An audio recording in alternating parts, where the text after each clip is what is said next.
जंग की सबसे बेहतरीन कला है बिना लड़े हुए ही दुश्मन को पस्त करना। जब चीन और भारतीय सेना के अफसर आमने सामने बैठे थे तो एक दूसरे पर दबाव बनाने की रणनीति काम कर रही थी।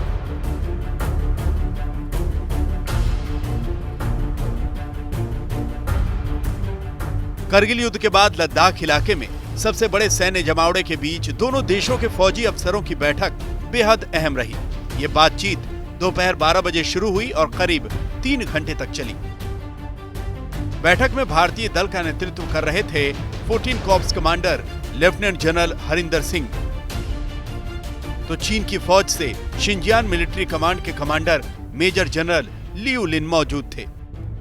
हरिंदर सिंह के साथ ब्रिगेडियर ऑपरेशंस और 2 चाइनीज इंटरप्रेटर भी मौजूद थे। पेंगोंग झील और गलवान घाटी के इलाके पर चीन की दावेदारी से तनाव बढ़ा है। भारत विवाद बढ़ाना नहीं चाहता, लेकिन बैठक में भारतीय कमांडरों ने साफ कर दिया कि चीन का कोई भी दबाव काम नहीं करेगा। आज तक को इस मीटिंग के बारे में एक्सक्लूसिव जानकारियां मिली हैं। भारत ने चीन को साफ कहा है कि उनकी फौज अप्रैल 2020 की पोजीशंस पर वापस लौट जाए। वहीं चीन ने कहा कि भारत एलएसी के पास किसी भी सड़क का निर्माण नहीं कर सकता। लेकिन भारतीय सेना ने साफ कर दिया कि यह जगह लाइन ऑफ एक्चुअल कंट्रोल में भारतीय सीमा के अंदर है, इसीलिए चीन का इस पर कोई भी हस्तक्षेप नहीं बनता।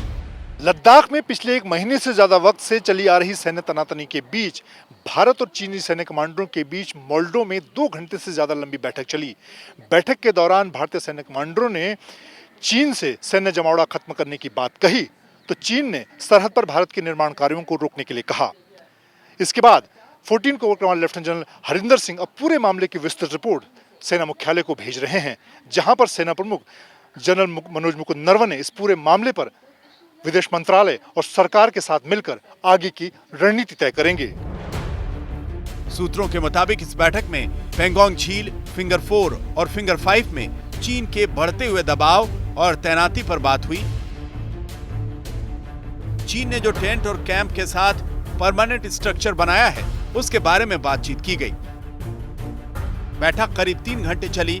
दोनों पक्ष आगे भी बात करने को राजी हो गए हैं।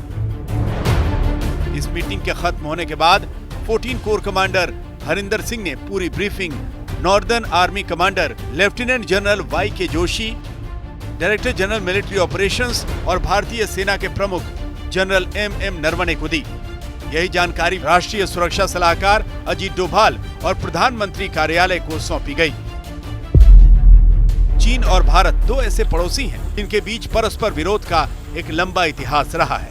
डोकलाम विवाद के बाद अब फिर दोनों की फौज आमने सामने खड़ी है, लेकिन इस दबाव के आगे भारत दबने को तैयार नहीं है। कुल मिलाकर बैठक का लब्बो-लुबाब ये रहा कि भारत ने चीन को समझा दिया कि वो अपनी जमीन से पीछे हटने को तैयार नहीं है। उल्टे चीन की फौज अपने पुराने पोजीशंस पर तुरंत लौटे।